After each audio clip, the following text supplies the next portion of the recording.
Main topic के ऊपर, जो कि है extraction of iron from hematite. अब ये हेमेटाइट है क्या? हेमेटाइट जो आयरन का ओर होता है उसका नाम क्या होता है? हेमेटाइट। ठीक है, आयरन के ओर का नाम क्या है? हेमेटाइट। तो आपको कभी कभी एमसीक्यू में क्वेश्चन पूछता है कि what is the name of ore of iron, तो आयरन के ओर का नाम क्या है? हेमेटाइट, याद रखना। तो आप कैसे बोलेगा? Write the extraction of iron from hematite, और नहीं लिखेगा तो आप कंफ्यूज नहीं होना। ठीक है, तो इसमें इस प्रोसेस में होता क्या बेटा?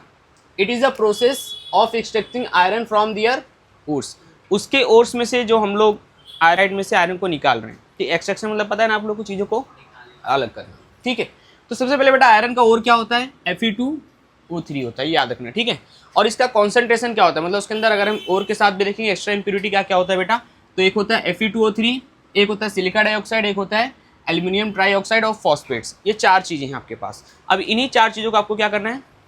अलग करना है। तो हम देखेंगे वेरियस प्रोसेस में, वेरियस सिस्टम में सारी चार चीज़ें अलग हो जाएंगी। तो सबसे पहला है बेटा, इसमें जो हम कॉन्सेंट्रेशन करते हैं तो हम करेंगे किसके हेल्प से? ग्रेविटी सेपरेशन मेथड से। किससे? Gravity separation method. मतलब इसको पानी के अंदर सोक करेंगे तो जो भी मतलब मेटल रहेगा वो नीचे चला जाएगा, जो हैवी वेट रहेगा नीचे लाएगा, लो वेट वाले ऊपर। ठीक है, फिर हम आते हैं बेटा इसमें जो पहला स्टेप करते हैं वो रहता है रोस्टिंग। क्या रहता है? रोस्टिंग। तो रोस्टिंग में हम लोग क्या करेंगे? इसको बर्न करेंगे, मतलब एयर की हेल्प से उसको क्या करेंगे? रोस्ट करेंगे। क्या हुआ? ठीक है, आयरन के हेल्प से उसको क्या करेंगे? हम लोग रोस्ट करेंगे, जिसमें क्या होगा? It is done by heating और विथ O2। मतलब अब कोई चीज़ जलाना तो उसके लिए क्या चाहिए? ऑक्सीजन ना। तो O2 से बर्न करेंगे तो उससे क्या होगा? जो सल्फर है और अदर आर्सेनिक कंपाउंड, आर्सेनिक मतलब आर्सेनिक पता है ना आपको, मेटल। तो अभी कैसा है, अगर कोई भी चीज़ मिट्टी में से आ रही है जिसके अंदर आर्सेनिक मिलना जाहिर सी बात बहुत कॉमन होता है। तो आर्सेनिक और सल्फर जो है इस बर्निंग की वजह से वो लोग अलग हो जाते हैं। बचते कौन है? सिर्फ फेरिक ऑक्साइड, सॉरी बचते कौन है हमारे पास? Fe2 एंड सिलिका ऑक्साइड बचता है और कैल्शियम कार्बोनेट। ये तो तीन चीज़ें हमारे पास बचती है। ठीक है, तो सबसे पहले हमारे पास क्या बेटा? हम लोग रोस्टिंग करते हैं। रोस्टिंग में क्या होता है हमारा? सिंपल सा टर्म कि हम लोग O2 के साथ बर्न करते हैं, सल्फर और आर्सेनिक रिमूव हो जाते हैं। अब दूसरा आता है स्टेप। पहले स्टेप में हम रोस्टिंग करेंगे, दूसरे में रिडक्शन। अब रिडक्शन का मतलब क्या होता है? Removing of oxygen. मतलब आप कंपाउंड में से क्या कर रहे हो? ऑक्सीजन को रिमूव कर रहे हो। ठीक है, तो वो रिडक्शन कहाँ होगा बेटा? It is carry out in the blast furnace. तो ब्लास्ट फर्नेस नाम की एक मतलब प्लेस रहती है जहाँ पर हम लोग क्या करते हैं? ऑक्सीजन को रिमूव करते हैं। ठीक है, अब ब्लास्ट फर्नेस कैसा आप लोग कैसे देखो, एक बड़ा सा ऐसे टैंक की तरह रहेगा। ठीक है, उसके अंदर ब्लास्ट फर्नेस मतलब नीचे से हम लोग क्या करेंगे? एयर की सप्लाई करेंगे, ऊपर से एयर की सप्लाई करेंगे, बीच में बर्निंग होगा मेटल का। तो रिडक्शन में हम लोग क्या करें? जनरली वहाँ पर बर्निंग ही करने वाले। ठीक है, तो it is carry out in the blast furnace, जिसमें उसकी हाइट कितनी रहेगी? 25 मीटर। कितनी रहेगी? 25 मीटर हाइट रहेगी। एंड डायमीटर कितना उसका? 5 मीटर। मतलब ब्लास्ट फर्नेस का तो समझ सकते हो 5 मीटर कितना चौड़ा होगा, और 25 मीटर हाइट, समझ रहे हो? इतना हाइट का वो आपका ब्लास्ट फर्नेस रहेगा, उसके अंदर भी रिएक्शन करते हैं। ठीक है, it you work in the counter current mechanism. ये किस में होता है? Counter current mechanism. Counter current mechanism क्या होता है? नीचे से एक चीज़ ऊपर आ रही है, दूसरी चीज़ ऊपर से, दोनों एक साथ कोलिजन हो रहा है। ठीक है, that is known as counter, मतलब दो डिफरेंट टाइप से पोजीशन से डायरेक्शन से चीज़ें फ्लो कर रही हैं। तो वहाँ पर हम लोग क्या करें? काउंटर करंट मेथड यूज़ कर रहे हैं। ठीक है, अब इसके तीन पार्ट्स होते हैं बेटा, एक हार्ड होता है, एक बॉश होता है, एक स्टैक होता है। याद रखना, ये इंट्रेंस वगैरह में पूछता है कि पार्ट्स आप कौन कौन से, तो हार्ड, बॉश एंड स्टैक। अब रिएक्शन कौन कौन से होते हैं ब्लास्ट फर्नेस? अब मैंने बोला ब्लास्ट फर्नेस में रिडक्शन होता है, तो कैसे होता है उस चीज़ को डिस्कस करते हैं। ठीक है, तो हम ना बेटा सबसे पहले कहते हैं वी हैव 3 फीड। अब फीड मतलब क्या है? ब्लास्ट फर्नेस में हम 3 चीज़ें ऐड करेंगे। कितनी चीज़ें? 3 चीज़ें। एक रहेगा बेटा आपके पास Fe2O3 रहेगा, जो कि और है। उसके साथ में ये बाकी चीज़ें भी जो बची हुई इसमें नहीं निकली थी, वो लोग भी मतलब क्या बोलते हैं उसको, रोस्टिंग करने के बाद कुछ चीज़ें बची हुई रहेंगी, तो वो भी इसके अंदर कैरी फॉरवर्ड होगी। ठीक है, तो पहला चीज़ हम क्या करें? Fe2O3 डालेंगे, और है दूसरा कैल्शियम कार्बोनेट। क्या रहेगा? कैल्शियम कार्बोनेट, जिसके बाद कार्बन।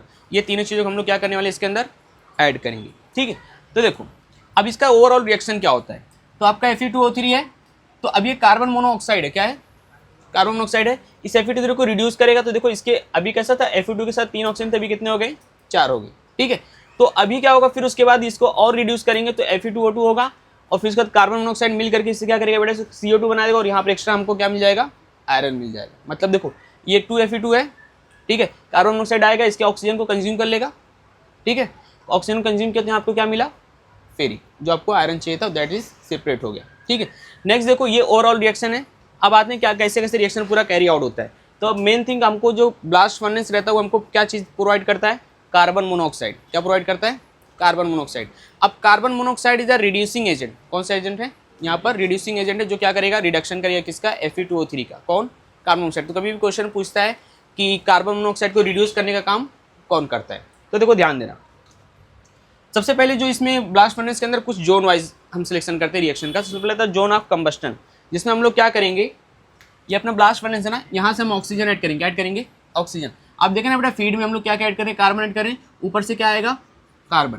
तो अब ये कार्बन ऊपर से आ रहा है, नीचे से ऑक्सीजन आ रहा है, दोनों रिएक्ट करके क्या बनाएंगे बेटा, कार्बन मोनोऑक्साइड। क्या बनाएंगे, कार्बन मोनोऑक्साइड। तो यहाँ आपको क्या बन रहा है, कार्बन मोनोऑक्साइड।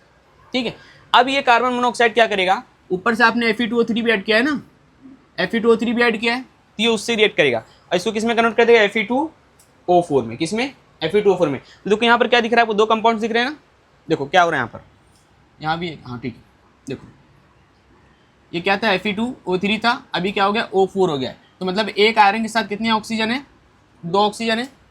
पहले एक आयरन के साथ कितने थे, सॉरी 2 आयरन के साथ 3 जन थे, अभी 2 आयरन के साथ 4 ऑक्सीजन हो गए, मतलब कहीं ना कहीं मतलब ऑक्सीडेशन कम हुआ ना उनका।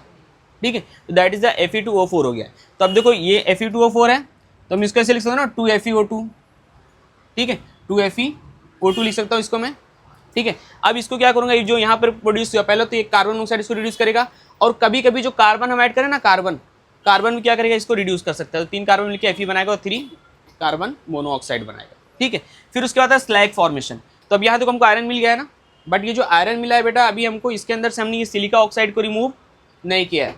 अब सिलिका ऑक्साइड को रिमूव क्यों नहीं कर पाए, देखो सिलिका ऑक्साइड जो हमारे पास ये नॉन मेटल है, कैसा है, नॉन मेटल है, तो ये आसानी से रिमूव नहीं होगा, कैसे जो बर्निंग वगैरह करने से भी। तो इसके लिए हमको करना पड़ेगा स्लैग का फॉर्मेशन। अब स्लैग क्या होता है, हम इसको डिस्कस करते हैं। तो ये जो हम लोग कैल्शियम कार्बोनेट यूज़ किया ना, यहाँ पर कैल्शियम कार्बोनेट, ये क्या करेगा, इसको हम लोग हीट देंगे, मतलब यहाँ से हीट मिल रहा है ना, तो ये हीट लगेगा इसको, एंड देन उसके बाद ये कैल्शियम ऑक्साइड और CO2 में ब्रेक डाउन हो जाएगा, किसमें, कैल्शियम ऑक्साइड प्लस CO2 में। तो देखो ये जो कैल्शियम ऑक्साइड क्या करेगा, सिलिका ऑक्साइड के साथ रिएक्ट करेगा। तो ये सिलिका ऑक्साइड से रिएक्ट क्यों कर रहे हैं, तो देखो जो आपका सिलिका ऑक्साइड है बेटा, ये है एसिडिक मीडियम। कौन सा मीडियम है, एसिडिक। और कैल्शियम का कार्बोनेट क्या होता है बेटा, बेसिक मीडियम। तो एसिडिक और बेसिक दोनों रिएक्ट करेंगे, कॉम्प्लेक्स बनाएंगे, तो यहाँ देखो कैल्शियम सिलिका ऑक्साइड आपको मिल रहा है। तो अब ये क्या बन गया, स्लैग। तो देखो ये क्या है, जो कैल्शियम ऑक्साइड यहाँ फॉर्म हुआ है ना, इसको बेटा हम लोग बोलेंगे फ्लक्स। क्या बोलेंगे, फ्लक्स। और दूसरी चीज़ बेटा ये फ्लक्स है, और ये सिलिका डाइऑक्साइड क्या थी, हमारी इम्प्योरिटी थी। तो जब फ्लक्स और इम्प्योरिटी मिक्स होते हैं, मतलब जो फ्लक्स और इम्प्योरिटी का कंपाउंड रहता है बेटा, उसको हम लोग क्या बोलते हैं, स्लैग। क्या बोलते हैं, स्लैग बोलते हैं। तो ये आपका स्लैग बन गया है। ठीक है, अब ये स्लैग जो बना है ना, तो इसका कैसा लाइट वेट हो जाता है, कैसा रहता है, लाइट वेट। अब आयरन कैसा है बेटा, वो मोल्ट हो गया है, मेल्टेन हो गया, तो अब वो आयरन क्या होगा, हाई हैवी वेट रहेगा, वो नीचे आ जाएगा, ब्लास्ट फर्नेस के यहाँ नीचे आ जाएगा, और ये जो आपका ये है स्लैग, ये ऊपर रहेगा। तो इसको आप आसानी से रिमूव कर सकते हो। और स्लैग फॉर्मेशन का एक वजह से एक काम और हो जाता है कि देखो ऊपर से हम लोग यहाँ से ऑक्सीजन सप्लाई कर रहे हैं ना, तो ये ऑक्सीजन क्या करेगा, अब स्लैग फॉर्मेशन जो देखो आयरन यहाँ नीचे आ गया ना, ऊपर से किसकी लेयर हो गई है, स्लैग की लेयर हो गई है। तो अब अगर यहाँ से इसको कहीं ऑक्सीजन आ रहा है, तो आयरन को ऑक्सीडाइज नहीं कर पाएगा। क्यों, क्योंकि यहाँ पर स्लैग किसकी तरह काम कर रहा है, एक बैरियर की तरह काम कर रहा है। किसकी तरह, तो यहाँ पर आयरन का मतलब क्या बोलते हैं, प्रोडक्शन हो जाता थोड़ा सा। ठीक है, नेक्स्ट देखो बेटा, जोन ऑफ फ्यूजन क्या है। अब ये आयरन मिल गया बेटा, यहाँ पर आयरन मिल गया, इसको यहाँ से हम लोग कलेक्ट कर लेते हैं। तो वहाँ से हमको 3 टाइप के आयरन मिलते हैं। कितने टाइप के, 3। एक मिलता है पिग, एक मिलता है कास्ट, एक मिलता है रॉट आयरन। तो इसमें सबसे प्योर आयरन जो रहता है वो रॉट रहता है। पिग में सिर्फ 4% रहता है आयरन की वैल्यू, और बाकी कास्ट में 3%, और रॉट में हमारा ज़्यादा परसेंटेज रहता है। वही सबसे प्यूरीफाइड फॉर्म रहता है किसका, आयरन का। ठीक है, तो क्वेश्चन आता है कि which is the most pure form of the wrought. एक बार फिर से एक्सप्लेन कर रहा हूँ एक्सट्रैक्शन ऑफ हेमेटाइट, तो फिर से सुनो। ठीक है, तो क्या क्या हुआ बेटा हमारे पास कहानी। तो एक्सट्रैक्शन ऑफ हेमेटाइट में क्या करें कि हम लोग आयरन को एक्सट्रैक्ट कर रहे कहाँ से, उसके आयरन के और जो कि हेमेटाइट होता है। ठीक है, तो पहला प्रोसेस क्या करेंगे बेटा हम लोग, उसका हम पहले जानना होगा और क्या है, तो उसका और क्या है, Fe2O3। ठीक है, तो हम इसका कॉन्सेंट्रेशन बनाएंगे। उसके कॉन्सेंट्रेशन में क्या क्या है, तो Fe2O3, silica oxide, Al2 and phosphate है। ये चारों चीज़ें बेटा अब इसका करेंगे हम लोग कॉन्सेंट्रेशन, तो जिससे इसके अंदर से ज़्यादा अमाउंट में जो अननेसेसरी चीज़ें वो रिमूव हो जाएंगी। तो उसको कैसे करेंगे बेटा, ग्रेविटी सिप्रेशन मेथड से। किससे करेंगे, ग्रेविटी सिप्रेशन मेथड से। तो बहुत सी चीज़ें रिमूव हो जाएगी। फिर हम आएंगे पहला स्टेप जो रहेगा रोस्टिंग, उसको जलाएंगे। तो जब जलाएंगे तो उससे क्या होगा, जो आर्सेनिक है, फॉस्फेट है, सल्फर से, तो मतलब कुछ हद तक का वो लोग रिमूव हो जाएंगे। ठीक है, फिर दूसरे स्टेप में हम लोग उसको लेके जाएंगे ब्लास्ट फर्नेस के अंदर। किसके अंदर, ब्लास्ट फर्नेस के अंदर, जहाँ पर होगा उसका रिडक्शन। क्या होगा, रिडक्शन। अब रिडक्शन में क्या होगा, तो उसमें से जो आयरन के अंदर ऑक्सीजन है वो आसानी से उसमें से रिमूव होगा। अब रिडक्शन के साथ साथ जो एक्स्ट्रा और इंप्योरिटीज वो भी उसी के अंदर ब्लास्ट फर्नेस के अंदर ही रिमूव हो जाती है। तो सबसे पहला स्टेप है बेटा ब्लास्ट फर्नेस के अंदर हम लोग क्या करेंगे, रिडक्शन रिमूव ऑक्सीजन। सबसे पहला स्टेप क्या है बेटा, जोन ऑफ कंबस्टन, जिसमें हम क्या होगा, हम नीचे से ऑक्सीजन सप्लाई करेंगे, ऊपर से कार्बन कट करेंगे, वो दोनों रिएक्ट करके कार्बन मोनोऑक्साइड बनाएंगे। ठीक है, अब वो कार्बन मोनोऑक्साइड किसी रिएक्ट करेगा Fe2O3 से, और यहाँ से आयरन वो रिमूव कर देगा, ऑक्सीजन को अपना कंज्यूम करके आयरन रिमूव कर देगा। ठीक है, देन उसके बाद बचा हुआ अगर हमको वो निकालना, बाकी इंप्योरिटी सिलिका ऑक्साइड निकालने, तो उसके लिए हम लोग क्या ऐड किए थे बेटा, मैं बोला था 3 फीड है हमारे पास। एक क्या है हमारे पास, कैल्शियम कार्बोनेट है। अब ये कैल्शियम कार्बोनेट के साथ रिएक्ट करेगा सिलिका डाई ऑक्साइड के साथ रिएक्ट करके उसको रिमूव कर देगा बाय फॉर्मिंग स्लैग। स्लैग बना है बेटा, वो दो एक लेयर बना देगा, इससे ऑक्सीडेशन नहीं होगा और उसको लाइट वेट रहता है इसलिए ऊपर रहेगा, तो उसको हम अलग से आराम से निकाल सकते हैं। ठीक है, तो ये सारे प्रोसेस में हम लोग क्या किया, आयरन को एक्सट्रैक्ट किए हैं। ठीक है, क्लियर है सबको बातें।